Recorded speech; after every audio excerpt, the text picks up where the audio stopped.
दोस्तों welcome to my channel. बहुत time बाद एक लंबी वीडियो लेकर आ रहा हूँ। मैं आज आपको बताऊँगा एक नॉलेजेबल मस्त चीज़ जो कि मैंने भी खुद देखी थी और मैं खुद देख के एकदम अमेज और चौकन्ना हो गया। चौकन्ना नहीं हुआ था, चौंक गया था।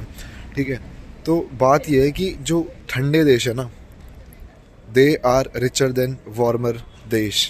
ठीक है, यानी कि जो ठंडे देश हैं, जो ठंडे कंट्रीज़ हैं, ठीक है, कोल्ड कंट्रीज़ हैं, दे आर रिचर। एवरेज की बात कर रहे हैं हम, वो रिच है गर्म देशों से। अब इसके पीछे रीज़न क्या है? सबसे पहले आपको बता देता हूँ, रिच का मतलब है कि पर कैपिटा इनकम है। पर कैपिटा इनकम में फ़र्क है, और ये मतलब डेटा भी देखा था मैंने कि पर 1 डिग्री से कितने ज़्यादा डॉलर्स पर कैपिटा इनकम में चेंज आ जाता है, बढ़ जाती है, घट जाती है। ठीक है, तो ये तो पहली चीज़ आपको पता चल गई कि जो ठंडे देश हैं वो ज़्यादा रिच होते हैं। क्यों होते हैं? क्योंकि पोस्ट इंडस्ट्रियलाइजेशन, अब आपको इंडस्ट्रियलाइजेशन बताना पड़ेगा। इंडस्ट्रियलाइजेशन क्या होता है? चीज़ों का बनना या मास लेवल पे एंड बाय मशीन्स। जैसे कि मान लो पहले कपड़े बनते थे, कपड़े बन रहे हैं, हाथ से बना रहे हैं, ठीक है, लेकिन इंडस्ट्रियलाइजेशन के बाद क्या होगा कि मशीनें लग जाएंगी, बहुत बड़ी बड़ी इंडस्ट्रीज लग जाएंगी और उन कपड़ों का बनना मशीनों से हो जाएगा and on a mass level.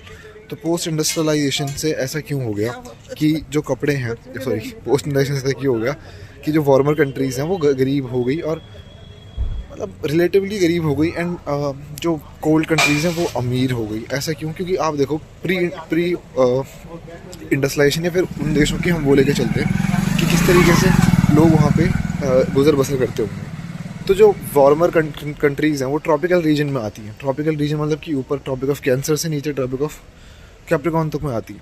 ठीक है, तो वहाँ पे धूप सनलाइट काफ़ी अच्छी पड़ती है, तो अच्छा फ्लोरा एंड फौना होता है। फ्लोरा फौना मतलब कि species of animals and plants.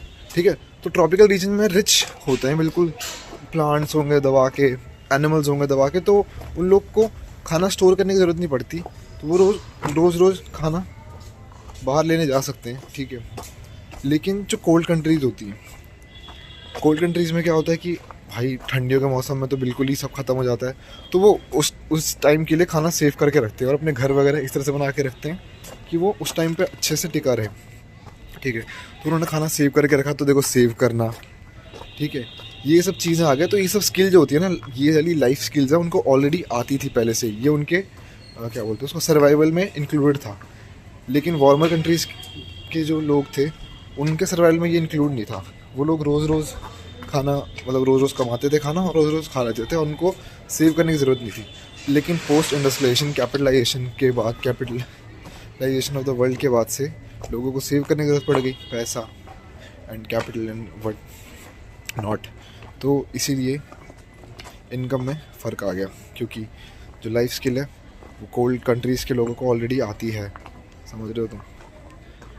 तो ये मैंने कहीं देखा था, और शायद से आई विल पुट डिस्क्रिप्शन में इसके ऊपर का जो डेटा वगैरह है, अगर आप लोग को देखना देख सकते हो, क्योंकि मैं एडिट नहीं करूँगा। I will not paste pictures around and you can read more about it.